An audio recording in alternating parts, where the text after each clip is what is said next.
20 ildən artıqdır ki, ölkənin bank sektorunda fəaliyyət göstərən bir çox layihələrdə öncüllük edən Atabank ənənəsinə sadiq qalaraq daha bir ilkə imza atdı. Bank Şəmkir və Gədəbəyin kəndlərində avtomatik layihəsini həyata keçirmək üçün səyyar bankomat quraşdırıb.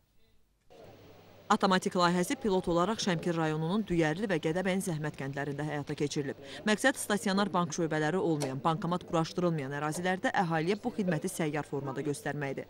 Bankomat quraşdırılan avtomobillər generator vasitəsilə fasiləsiz enerji və işıqlandırma qurğuları ilə təmin olunub. Bankomatlarda olan problemlər, bankomatların sayının azlığı həqiqətən əhaliyə çətinlik törədirdi və biz bu çətinliyi aradan qaldırması üçün Atabank və Ata Holding adından əlimizdən gələni edirik. Özəllik odur ki, heç əhali artıq xərc çəkmədən, əziyyət çəkmədən, vaxt itirmədən öz əmək haqqısını istədiyi yerdə götürə biləcək.